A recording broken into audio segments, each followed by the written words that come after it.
Welcome to the Modern Athenas podcast with Sonia and Debbie, where we discuss how regular women became Athenas in their own time by working hard, persevering through the challenges in their lives, and contributing to a better world. This is podcast 17. Today we have a guest with us, Christy Orser. Christy is a major in the US Army and is also a wife and mother of 2 children, William 5 and Carolyn 2.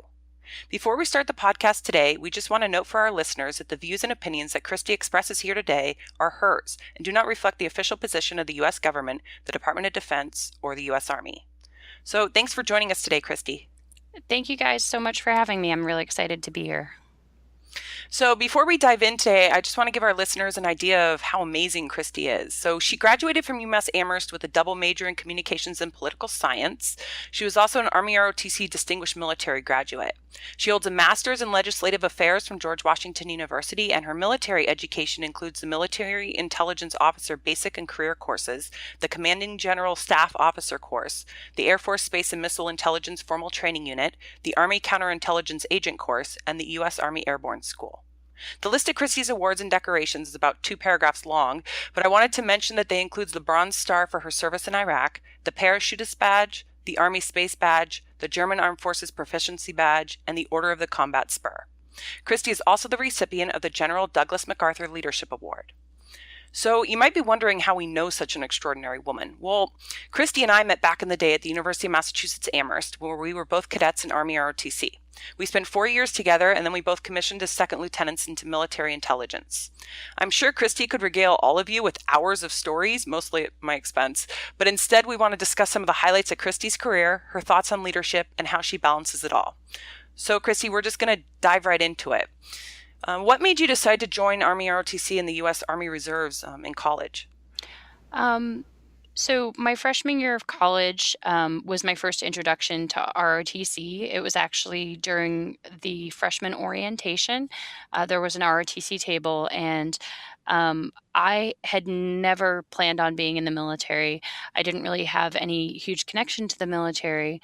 But when I went to college, I saw the ROTC table during orientation and just talked to them about what they did and what they had to offer me. And they explained that you could do fun things like rappelling off of the campus center and fly in helicopters and take this course on leadership. And oh, by the way, we do have the opportunity to earn scholarships and other money for college. It seemed like something that would be interesting. There was no commitment for the first couple of years. And so I signed up for the class. And really the long story short, I just ended up loving it, and it ended up being a very good fit for me.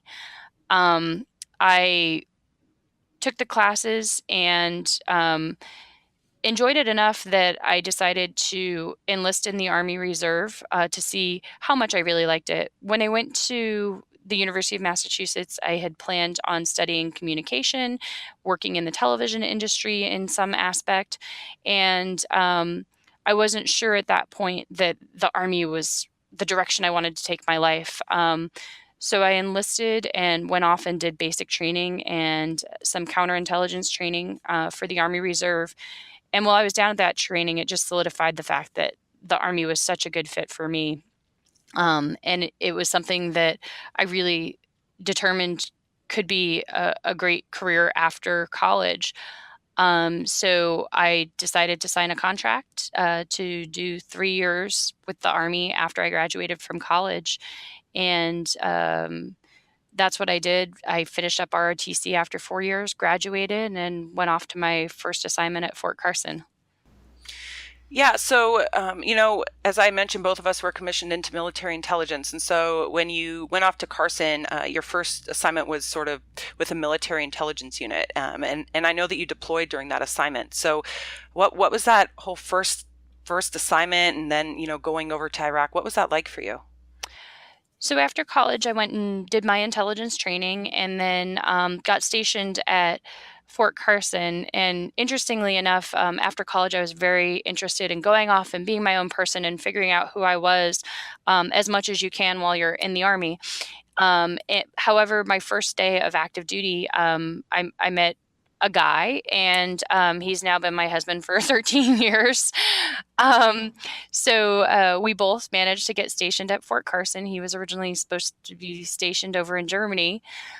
He was able to switch his assignment. We both ended up in the same unit, the 3rd Armored Cavalry Regiment, which was stationed at Fort Carson at the time.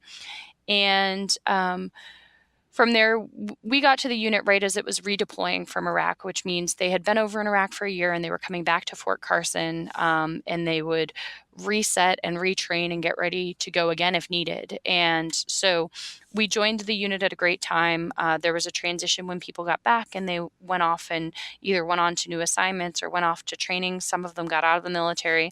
And then we rebuilt the unit, got new people in, got all our equipment working, trained together as a team. At that point, I was an electronic warfare platoon leader. So I worked with a small group, and I had a senior non-commissioned officer and myself, and we were in charge of about 20 people. And we worked on making sure that they were trained and ready and taken care of. And then after a short time, I was moved up to be the executive officer for the company, and that's the person who's in charge of logistics and maintenance and some other administrative tasks for the unit. And that was the position I deployed in. It was a military intelligence company with an armored cavalry regiment. So this was a tank regiment that was going to Iraq and was going to be in charge of a big area in Iraq and keeping it secure, and trying to help rebuild the government. So my husband was in the engineer company of the unit at the time, and he also deployed at the same time I did. We married in August and deployed the following spring. And so we spent a good portion of our first year of marriage deployed in Iraq on different forward operating bases. And that was a unique experience, spending our first married year together, actually physically apart. At the time, communication was not as easy as it is now. As you can imagine, when you're going to war in a third world country, their communications networks aren't what ours are back here in the States. So there was no cell phone coverage. We did have some satellite phones, but those were used mainly by the people who were higher up to do real business. So we went back to some of the old school snail mail way of communicating, or occasionally one of us would be able to visit the FOB for a business purpose, for whatever we were doing for our mission in the military, and we get to see each other in short stints.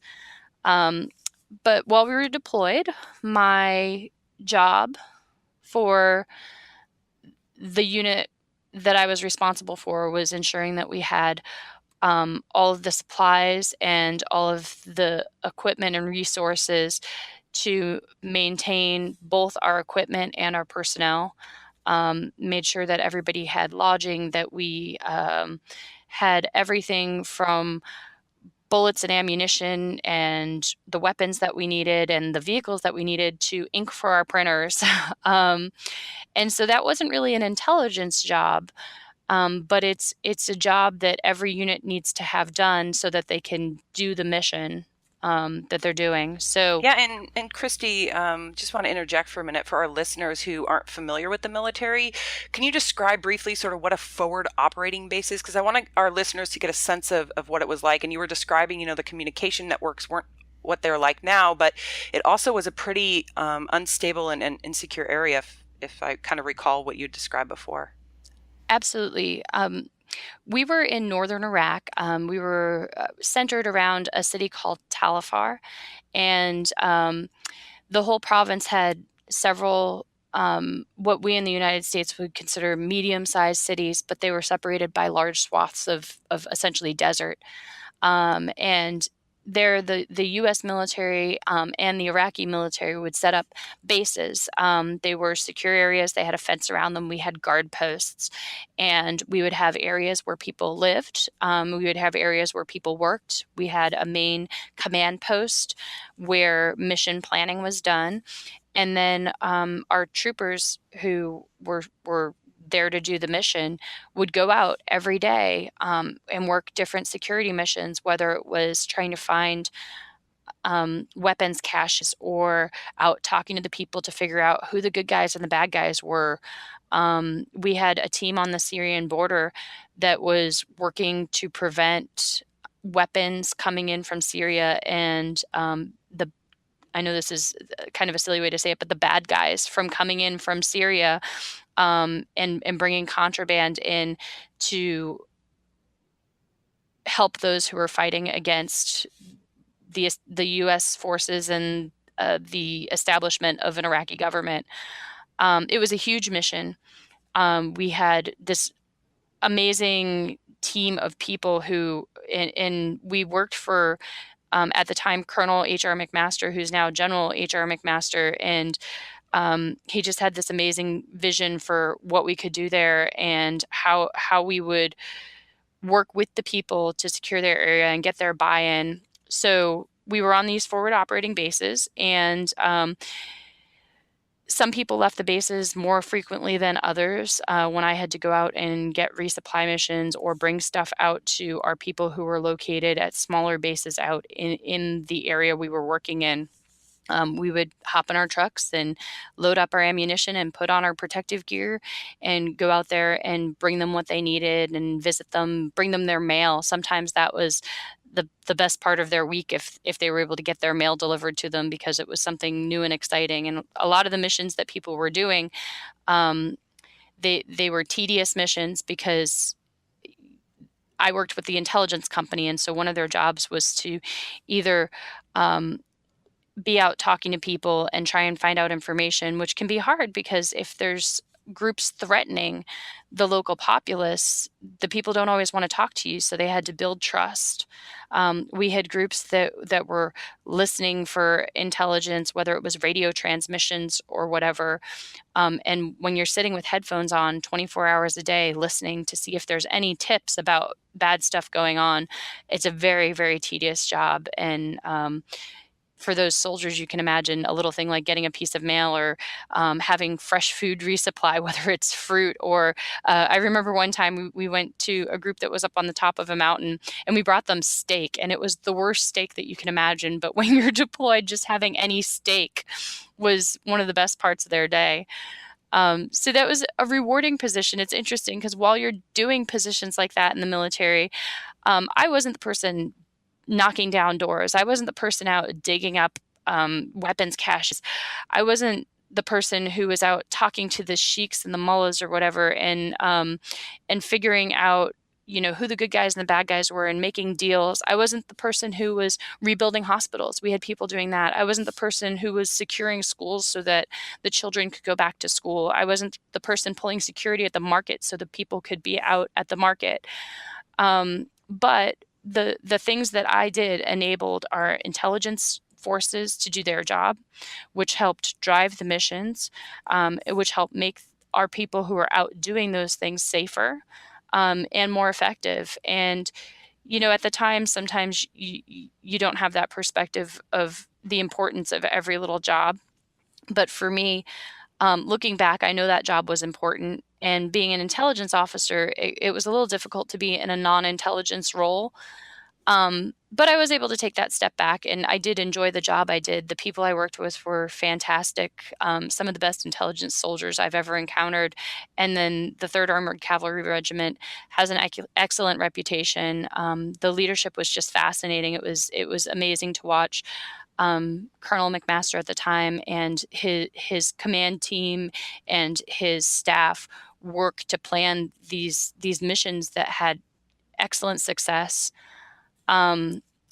So that was a great opportunity and a great honor. Being deployed itself was not a fun experience. At the time, and mind you, this was a long time ago, I equated it a little bit to being in prison. When you're deployed and on a forward operating base, you are surrounded by barbed wire. You have people in guard towers. You can't come and go as you please. Your communication is limited. At the time, communications with people back home consisted of landline telephones where we would have to dial and hope that somebody would pick up and figure out the planning of when we would get there. Most of us didn't have cell phones. And we could do emails, but this was before there was a lot of instant messaging and different chat features on computers. And the amount of time we could spend on the computers was limited because the bandwidth was limited, and there was such a demand for people to be able to get on the internet and check their email or um, use the programs to be in touch with their family members. Yes. So So, oh, I was just going to jump in. You know, having an experience like that where you're in some ways like really isolated, and you're sort of very focused on your mission, but you lose sort of in some ways, a perspective on the bigger world because you're so focused on what's going on. You know, I know when you were there, your unit lost some of the soldiers, and I was just wondering if you could tell our listeners about that experience and what that was like for you. we, as part of a greater unit, the 3rd Armored Cavalry Regiment, we did lose a good number of troopers because there was a very dangerous mission going on at the time. My immediate company, we had a few injuries, but we lost 2 troopers while we were deployed. One was involved in a vehicle rollover accident, and that was the first loss we had within our company, and it was very traumatic. And the non-commissioned officer who was lost was beloved within the unit, and so that was a really, really difficult time. And that was earlier on in the deployment. Um, and we had our memorials there. Um, every unit has a chaplain, and whether the people in the unit are religious or not, that chaplain provides both spiritual and non-spiritual support. Any support that somebody needs, they're there for them, and so that's helpful. We do make sure that while we're deployed, we conduct a full memorial for people that we lose because it's important to recognize the impact on that individual, on the unit, and then also honor the family in that regard. And when we return home, we do another memorial that we invite the families to make sure that they understand that their loved one was not forgotten, and so that they can, if they choose to, interact with the people who were closest physically to their loved one at that time. Um, while we were deployed, I was in that role as the executive officer, and I had an opportunity to be assigned as an intelligence officer in the aviation squadron. It was an excellent opportunity for a young intelligence officer. It was really exciting, and it would have been a great change for me. So they found another lieutenant who would be able to backfill me as the company executive officer, and he was really excited about that. He was transitioning over from being an armor officer to being an intelligence officer, and again, it was a great opportunity for him. And then I remember one night I was back in my room, and I shared the room with our first sergeant, who is the most senior non-commissioned officer in the company. And she came back to the room and she said, there's a helicopter that's missing. And that's never a good sign. You worry that, has it been shot down? Did it crash? What happened? And it turns out that the helicopter did crash. And after about 24 hours of looking, they found the wreckage, and everybody who was on the helicopter was killed on impact. And the officer who was supposed to replace me as the company executive officer was aboard that helicopter. And again, it was a really devastating time for our unit. It was difficult for me because it was somebody who I knew very well. But then I also felt like in a leadership position, um, I I needed to move forward and be involved in taking care of the unit and taking care of that individual and their family as much as I could. I was assigned the task of packing his things, and I remember going through and folding his laundry and putting his pictures and his letters from home all into this big footlocker and getting it prepared to send back to the United States. Um, and then I also remember my company commander coming to me and saying, "Hey, we're going to need you to stay on as executive officer." And had it been any other reason, that would have been a really frustrating and devastating turn of events for me, because I was so excited to go on to that other job. But at that point, it was just trivial that I was going to have to stay in that position because the perspective changed. I was still alive. It could have easily have been me on that helicopter. I traveled by helicopter often. I was so devastated for him and his family. And honestly, at that point, whatever job I did, it didn't matter. I was going to do it the best I could, and do everything I could to get as many people home safely as I could. Christy, I'm just sitting here taking this all in and just hearing just an incredible amount of depth to your life between the end of college and where you've brought us to now. And I know we got a whole lot more to cover, but I have one question. Since you weren't really planning on going into the Army, but it sounds like it was a perfect fit for you, and you speak so passionately and about it, and you have such a great way to explain it so that we can understand it. I have no military experience whatsoever, no family members in the military, but I was just curious, was there anything that surprised you about being in the Army? Like I said, I had never planned on being in the military. So I think just the fact that the military life was such a great fit for me. One of the interesting things is the percentage of women in the military as a whole hovers right around 15%. But everybody has their own unique experience, and I've been really fortunate to have some great opportunities across my career. I've been in the Army for 17 years now, and it's just mind blowing. 17 years goes by so fast, and I think that speaks to how much I've enjoyed being in the military.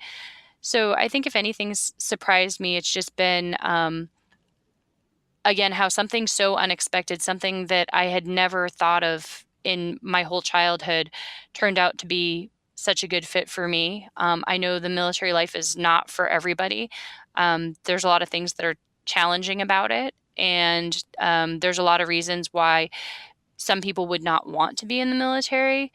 But I, I've been surprised over the years, how every day I wake up, and even though there's days where I don't want to lace my boots up, when I actually get going and doing what I'm doing, I just enjoy it, and I enjoy obviously the people, but the mission, and it is a very rewarding lifestyle. Yeah. So, Christy, after your deployment, and you came home and you eventually moved to a new unit, and you took over a company, a headquarters company, as company commander. So, you were speaking about your company commander in Iraq, and just for our listeners, getting a company command is a great career progression for an officer. And, so what were kind of your biggest takeaways moving from that sort of company executive officer role and then starting to transition into this sort of company command and as Sonia was saying, sort of progressing or moving on as your career is going? So that's one of the interesting things about the Army is we do move from job to job and position to position every 2 to 3 years. So in between the time I was in Iraq and the time I took my company command, I was in a staff position, and I was in charge of doing some planning.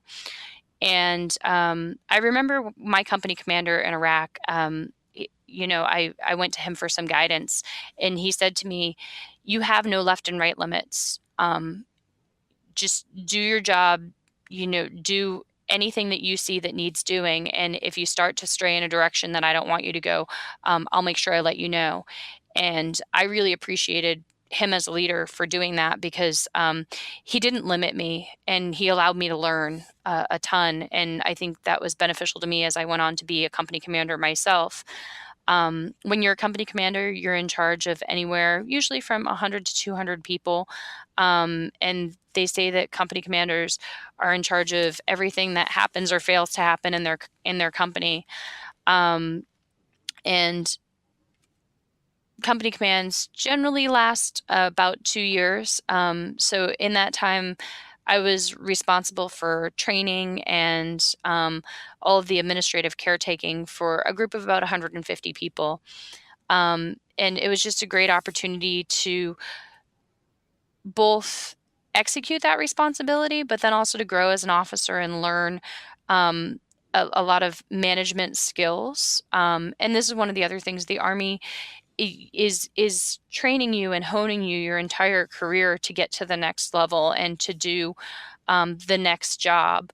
So they use each job partially as a learning experience for the next one. So when you get to the next level, they try and get you to the level you're prepared for, but understand that part of that time is going to be learning the things that you need to do that job well and to prepare you for the next job. So I think when you get into a job like company command, you really need to learn skills like time management and utilizing your people well. One of my biggest takeaways from that was how we take care of our people in the military. In the military, we have this greater responsibility for our coworkers than you would probably see in most civilian jobs. We have to prepare our people for the potential of going away for often a year at a time to a war zone, to live and fight side by side. And so we have a responsibility to train those individuals to be prepared for that, but then also to make sure that they're in a place mentally, that their families are in a place where they can survive for a year of separation. And so we have to know more about the people that we work with and ensure that their personal lives are in a good state, both for when they're stateside so that they can do their job and do it well and take care of their families, but then for those situations where we do need to deploy or send them away for long-term training. And I remember my brigade commander, we were having a soldier who was showing up late, and in the military, we've got all sorts of rules, and we're pretty strict about people showing up on time when we give them a time to show up. And I had this one soldier who was showing up late over and over again, and I let him know I was having this issue with the soldier, and he said to me, "Well, what else is going on?" And I took a step back because I'm like, well, she's being late. That's what's going on. And he said, anytime you have a problem with an individual where something's not going exactly how it's supposed to go, always take a step back and see if there's something else going on, because oftentimes there is something in their life that's causing whatever misbehavior they're having. And that misbehavior is just a symptom of the greater problem. And I thought that was a great lesson for any young leader. And it probably translates well into the civilian world. If you have somebody who's having trouble, take a step back and see, is that trouble a symptom of something greater? And is it something that we can help with or fix? Yeah, and it's interesting that you're talking about this sort of detachment, because Sonia and I have discussed this a little bit before on the podcast, but just that ability and sort of that heat of that moment, when you're wrapped up in either doing what's right or following a procedure or getting your team moving from point A to point B, or getting some kind of mission accomplished. If you take that sort of 5 seconds and sort of physically detach from it and really be able to sort of look at it, like you're saying, that whole sort of situation, and be able to do a better job of handling it and sort of seeing where all the pieces of it need to go. And it's really just that little step back moment. Yeah. Also, it's kind of that keeping that broad perspective about maybe the context, like you said, the context of that person's actions and why they might be responding a certain way. And, there's a time and place to take care of our team in kind of an emotional sense too. And I think that it's important I've learned that as I took on a team of 10 people in the last 2 years, and I can't imagine what 150 people is like, but, just being enough emotionally attached that you are taking care of them in a balanced way, but also remembering to detach still and not become too kind of engrossed in the emotional part, I think has been important for me to remember. Yeah, there's definitely a balance that we have to achieve in the military. We want to know what we need to know to accomplish the mission, but not get so involved that we're not allowing that person to have their own personal life separate from their work, and that we're also not taking on um, uh, emotional baggage, if that's what you want to call it. We we do have a great focus on resiliency in the military, and we have programs to help people become more resilient. We see resiliency as a skill, as something that we can train for and build, which is great. And a lot of this came about because the military identified issues with post-traumatic stress disorder. We were having problems with higher numbers of suicides than our civilian counterparts, and obviously that's untenable to have our veterans lives impacted so horribly by things like PTSD and suicide where they couldn't function. And so one of the steps we've taken to alleviate that is, while people are in the military, training them to be more resilient. And we have a variety of programs, and I know that I've benefited from them. It's fascinating stuff, and it's excellent because I think it's showing a progression of our society and how things that have been taboo in the past, and in what is a very masculine culture of the military, just by the nature of its history, we went from really telling people to push any thoughts and feelings they were having that were negative way deep down. And it's kind of interesting. I think one of the statistics that you can see is that some of the veteran suicide problem wasn't the people who'd just gotten back from war. It was veterans who had really pushed those thoughts and feelings deep down and not dealt with them for many years. And then they get to retirement age and they maybe don't have children or a job that are keeping them mentally active. And then they succumb to those mental and emotional wounds that they never tended to over the years. And I think it's great that our society has recognized that that was an issue and is taking steps to address it. There's definitely tons more that could be done, but it's excellent to see that. Yeah, and I know that after, you finished your company command and there were a lot of other sort of steps between that and this next step, but you were selected for this Army Congressional Fellowship Program, and you worked in a congresswoman's office serving sort of as a fellow, and I was just wondering sort of what kinds of military issues there were. They the same sorts of things that you were just talking about, with sort of treating of soldiers, when they get back, the PTSD, sort of supporting them, or were they other kinds of types of issues?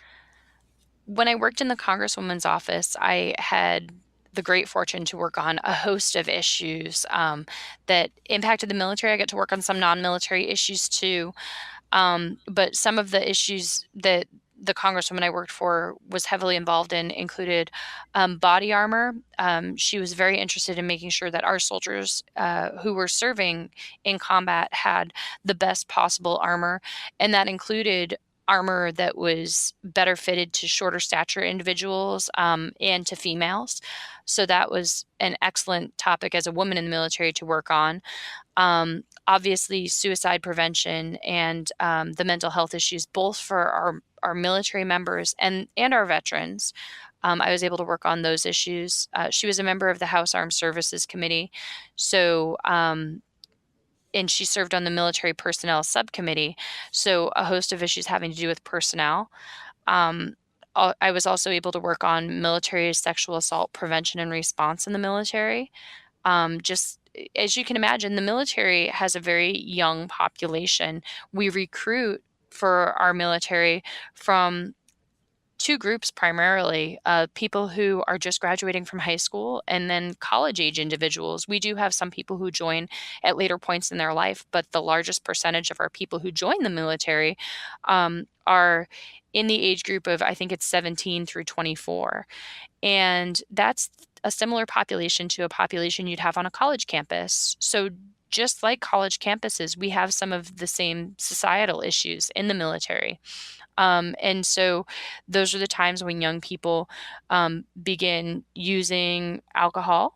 And those are also some of the first times that people are off on their own, living on their own, and experiencing different things. And so one of the things that we found was there was a problem with sexual assault in the military. And there's a host of reasons for that there's just not time to get into now. But obviously in the military, we have to have this extremely high level of trust for those that we work with. And as you can imagine, a sexual assault within the ranks, especially when it's somebody in the military who's committing the crime against somebody else who's in the military, erodes that trust. And when a unit has to deploy and they've had that type of problem, it can erode that trust and impact the mission. And then, of course, there's the impacts to the individual who's been the victim of such a heinous crime.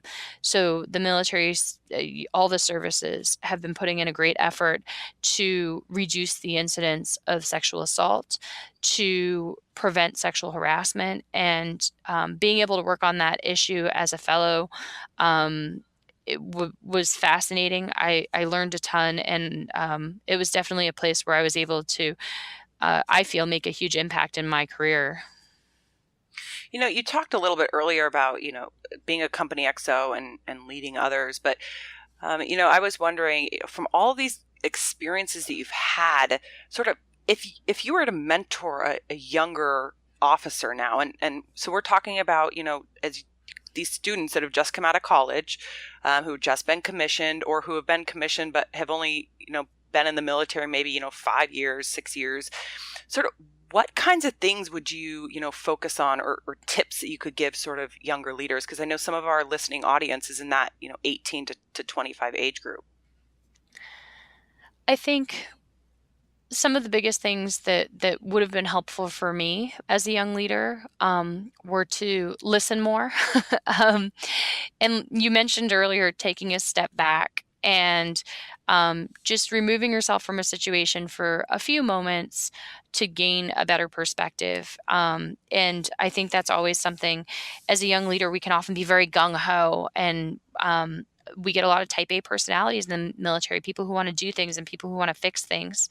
And we definitely want people with that can-do attitude, but sometimes taking a step back and trying to think about the reason behind why we're doing what we're doing. Those are always helpful. Picking our battles. Sometimes we do things just like in many civilian fields that don't make sense when you're told to do them. They don't make sense at the time. But again, in the military, sometimes we have to act quickly and do what we're told. And that's, again, where that trust of our leaders comes in. As leaders, we need to earn that trust. But when we're young leaders, we're often subordinates who need to choose when to act so that we can complete the mission. And I think that's important. Having that trust in our senior leaders. Obviously, if we had somebody who did things that caused us to question that trust, we have a responsibility to do that. But definitely for people to take a step back, try and understand the process, and just learn as much as possible. We have such an amazing career field and lots of resources out there. And then become really proficient in the skills that are expected from each career field. So you were mentioning a little bit, about trusting your leadership and sort of knowing the why behind what you're doing. So I was kind of wondering personally for you, kind of what is your why? I mean, what continues to sort of drive you at each assignment and in your career to maintain this high level of performance that you've had since you've entered the military? It's kind of funny. Actually, that's one of my one of the things that I've always told some of the people who've worked for me is at any opportunity I have to explain to you why we're doing what we're doing, I will do that, because I know how important it is for people to understand the purpose behind what they're doing.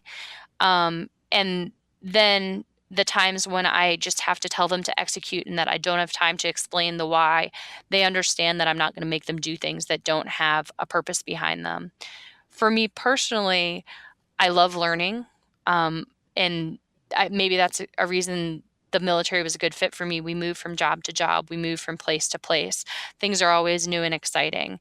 And I really am driven to learn things.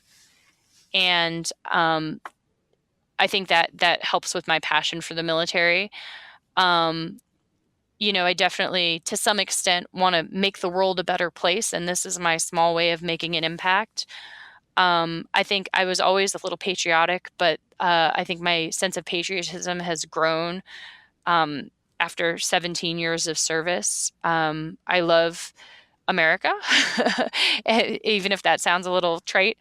Um, and I love the American people. We have a fascinating government that is extremely well designed, even though people, I think, would argue sometimes that it's dysfunctional. I think part of that's by design, and does in the long run help protect our people. So to be a little part of that is definitely a driving factor for me. And Christy, you also mentioned that you met your husband Mark in the Army, and I would imagine his why is similar. Is that the case? We don't really discuss so much, day to day what drives us. I know same thing. He is a data person, and he's an engineer.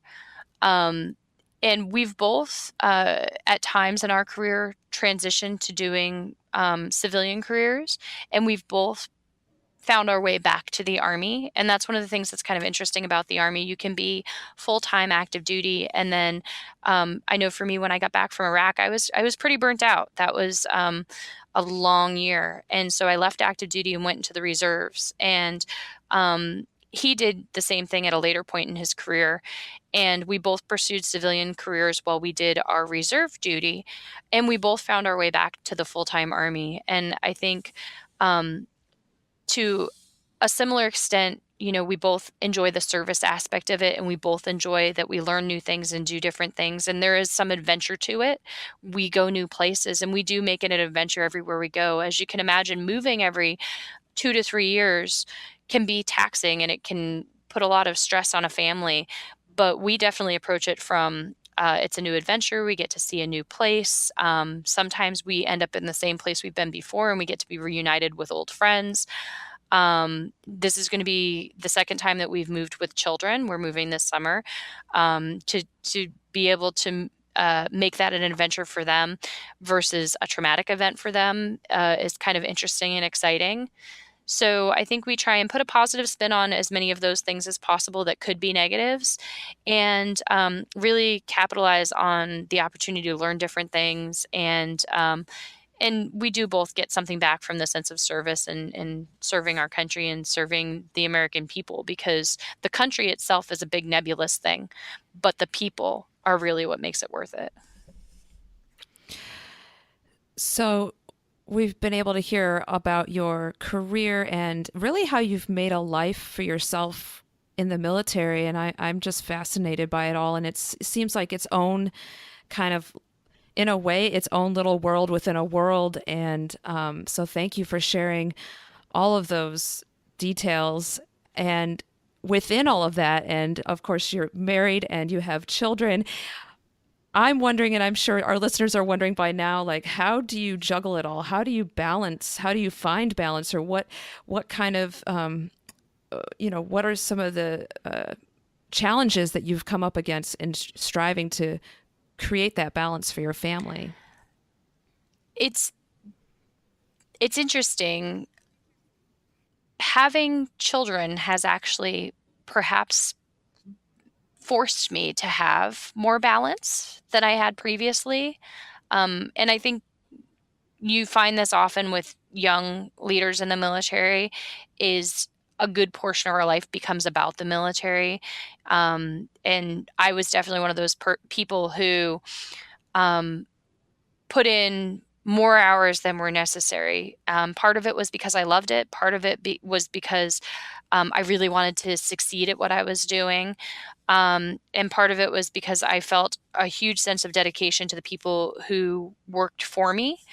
And so oftentimes, and especially in those times where I was geographically separated from my husband, I would put in these insane hours. We'd go in the morning and do physical training because that's part of being in the military is remaining physically fit. Then I'd shower and change and go into the office and sometimes work into the wee hours of the night. And it's kind of funny because you do learn as a leader that you need to have balance to help those who work for you have balance. So I think that's something that I remind myself of when I'm getting ready to work late. Who else is watching me and who's learning from my example?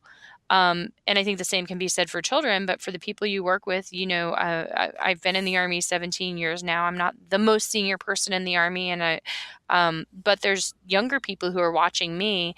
And if I'm successful in the military, but they see me working ridiculous hours because I want to, they might feel obligated to work those ridiculous hours. So I'm cognizant of that, and I try and maintain balance for that. And Chrissy, let me just jump in really quick, because I have a sort of a question on and follow up about this notion of taking time away from work. And have you seen, since you've had children, that time away sort of gives you a different perspective on what's happening at work, and maybe makes, for me, when I step away and then I go back, some of the big things or things that I thought were really big things in the moment, it's like, okay, now I have a little bit of perspective. They're not as big of a deal as I thought, or, I'm able to solve a problem simply because I just kind of stepped away from it for a minute. And did you see that sort of difference when, you were working those really long hours versus now when you have the kids and you have to balance? Definitely.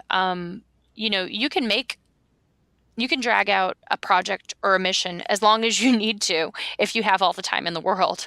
But when your time is limited, you're forced to be a little more efficient. And then you're also forced to prioritize.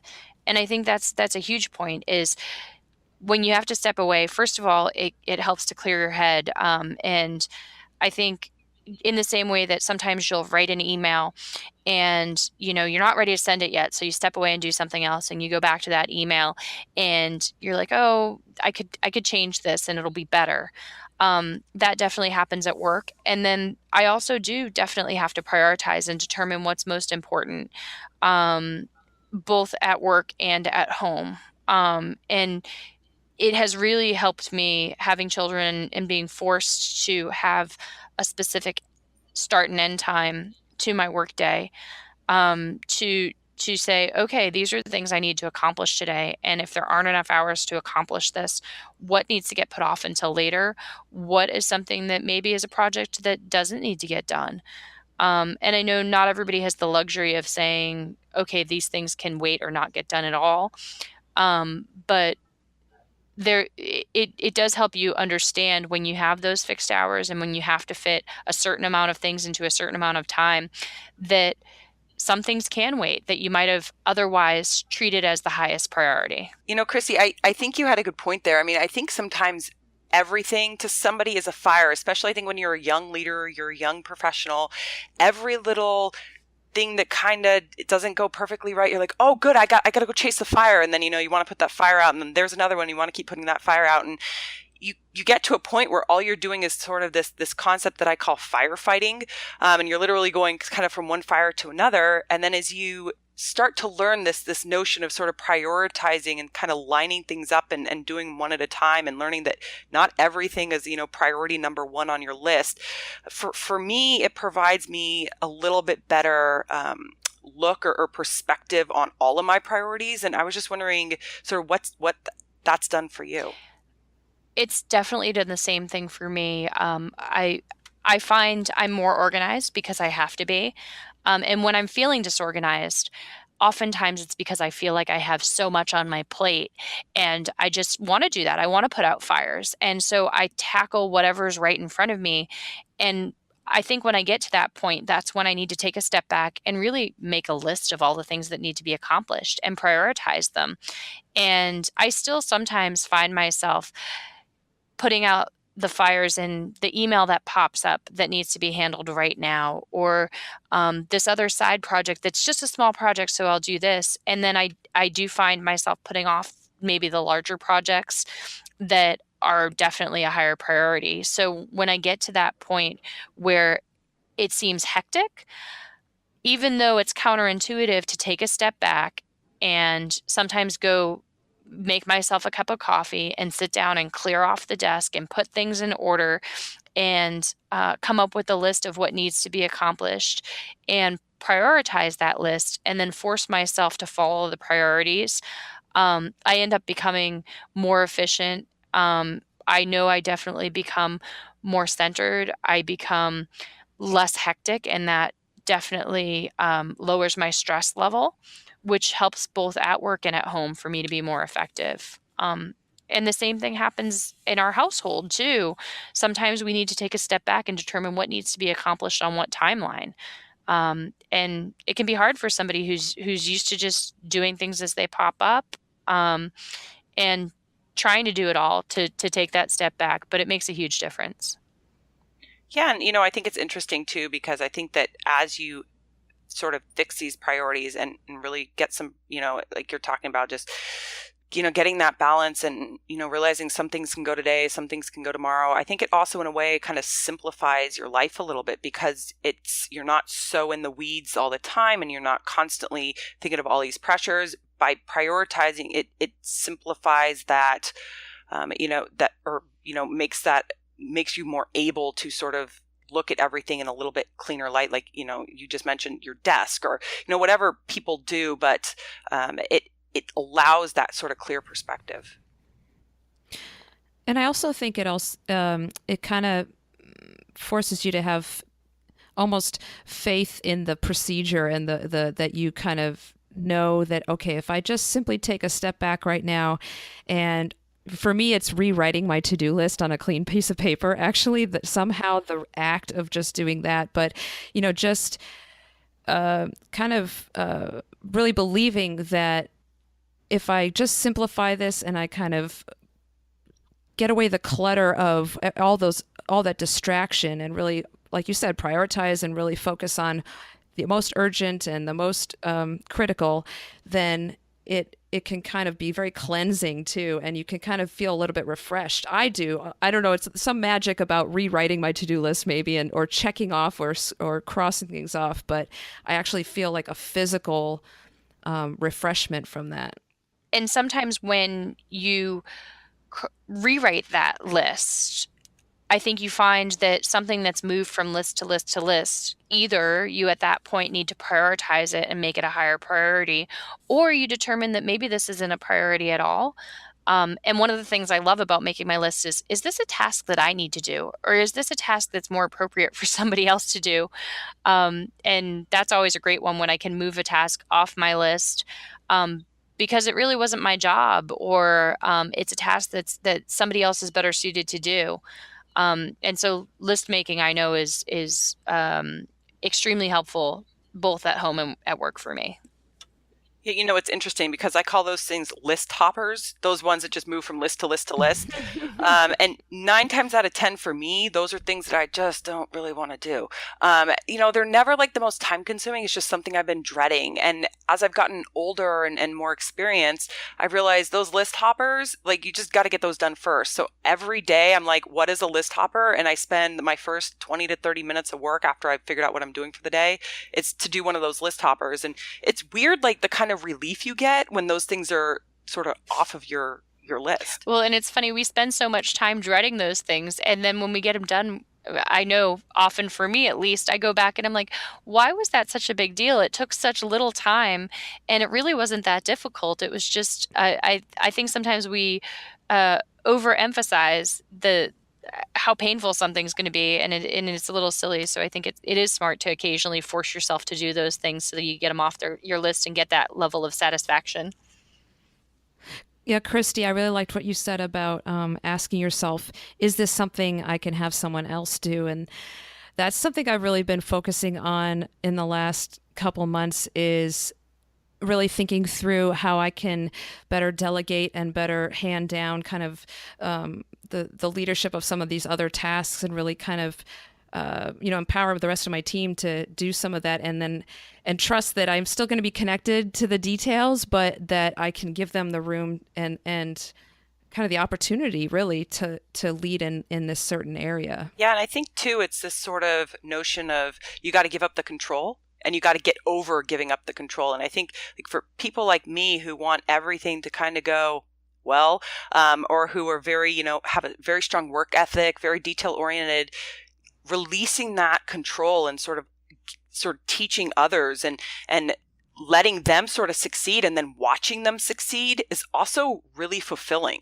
So it's you got to take that sort of first step, I think, off the cliff a little bit and trust in your people. And if you've built that trust, use it, and then just really enable them to become good leaders. And Christy, it's been sounding like that's something that you've really focused on as well, is sort of mentoring those that are coming up behind you so one day, they're going to become older leaders and more experienced leaders and take over some of these commands. Well, and I think that's one of the unique things about the military more than the civilian world is we do move from job to job, and we do move up in the ranks. And many people stay in the Army just a few years, but the ones who are in for a career can retire after they've been in for 20 years. So if you're like me and you joined when you were 19, that's still pretty early on in your life, but a 20-year career goes by a lot more quickly than people realize.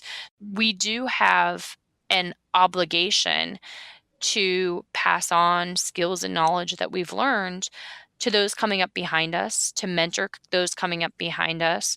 And part of doing that is exactly what you were talking about, Debbie, is allowing people to do the jobs, because the best way to learn something is by doing it. And to not fear being disconnected by allowing somebody else to learn something and do something and do it well, and to share in their success, and help them get their feet underneath them, so that hopefully if you're a good leader in the Army, you can work your way out of a job.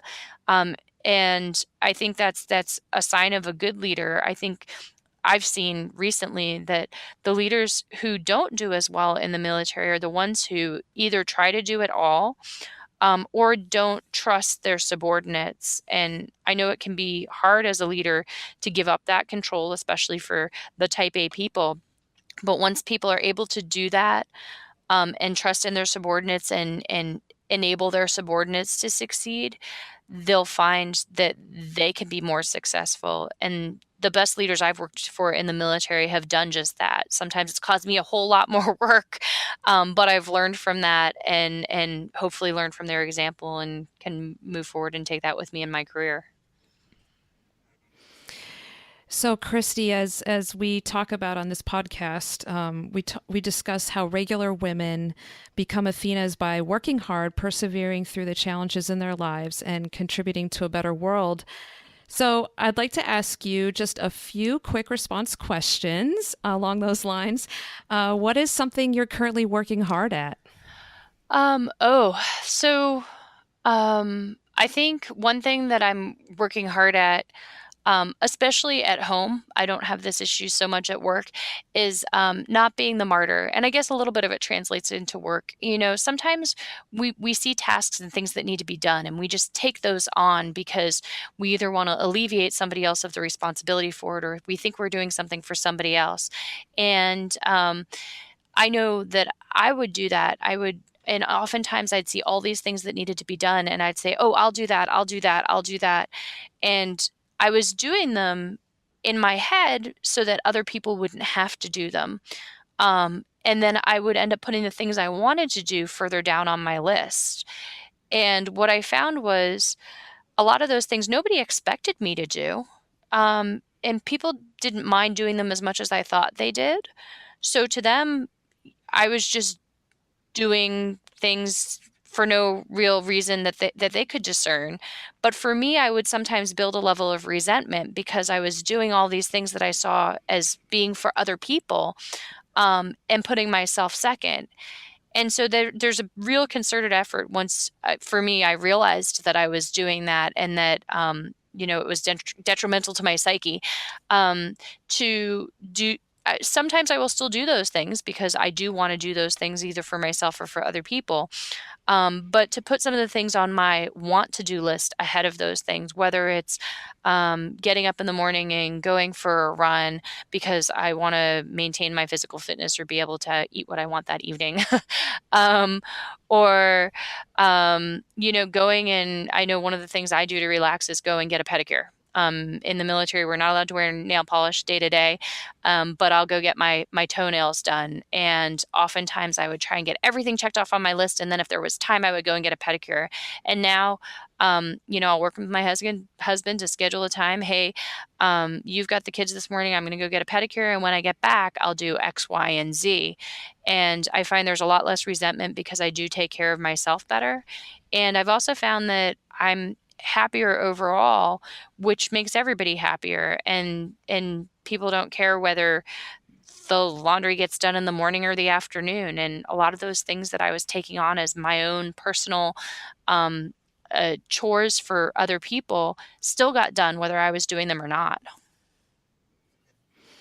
Yeah, those are such important lessons that I've only learned, I would say, recently, and really tried to kind of open up my own perspective about, taking care of myself so that I can better take care of those around me. So who is a modern Athena that you think we should know about? Oh man, well, being in the military, as you can imagine, I am surrounded by women every day who do those things that you all relate to, modern Athenas, working hard, persevering through the challenges. And we've had some fabulous women leaders in the military. I would love for people to know more about General Dunwoody. She was the first 4-star general in the Army. And we've recently had a handful of women make it through the Army's Ranger School. And anybody who completes Ranger School is a pretty awesome individual. But recently, they allowed females to start attending Ranger School as part of the military's initiative to integrate women into some jobs that were previously closed to women. So any of those first 3 women who completed Ranger School last year, Shay Haver, Kristen Grease, and Lisa Jaster, they are absolutely modern Athenas. And so I'd love for people to learn more about them. Yeah, so Christy, I think Sonia and I just really want to thank you today for coming on and talking with us. And I hope that our listeners, your story is really inspirational, I think, to a lot of people. And it's, and so much in the media, and everybody hears like, oh, everybody's going into the military, and everybody has this sort of vision of what that looks like. And I think that your story brings this very realistic and human perspective to what it's really like to be a career military officer, and also how you just balance it all and sort of make it work. And it's been sort of for me really refreshing and great to hear you're still kind of working to figure it out, right? And none of us have it completely figured out. So I think Sonia and I just really want to thank you for sharing your story with us. Yeah, thank you all so much for having me here. Everybody's story is a little bit different. Everybody's path's a little bit different, but we do all have similar shared experiences. And I think we are all learning and growing. So it's great to hear the different experiences that you've discussed in various podcasts. And I'm glad I was able to share just my little corner of the world with some people who might not have any other exposure to it. And I appreciate the opportunity to do that. And on that note, that's all we have for today. So again, we want to thank Christy for joining us, and thanks to all of you for listening and downloading and sharing this experience with us. You can interact with us and follow us on Facebook, Twitter, and Instagram, where we announce episodes and share additional information about each podcast. If you have questions or comments about today's podcast or questions you want to ask Christy, please submit them to us via our website at modernathenas.com, our Facebook page under Modern Athenas, our Twitter account at Modern Athenas, or our Instagram at the Modern Athenas Podcast. We'd also appreciate if you support the podcast by leaving us a review on iTunes or Stitcher and subscribing to the podcast. In our next podcast, we will be discussing the book, The Voice That Remembers, One Woman's Historic Fight to Free Tibet by Amma Adi. As we leave you today, we want to remind you to never forget that each of you, like the modern Athenas we have discussed throughout our podcast, and Christy, who we've talked to today, has the power and capacity to be a change maker in your own world. Work hard, dream big, and reach for the stars.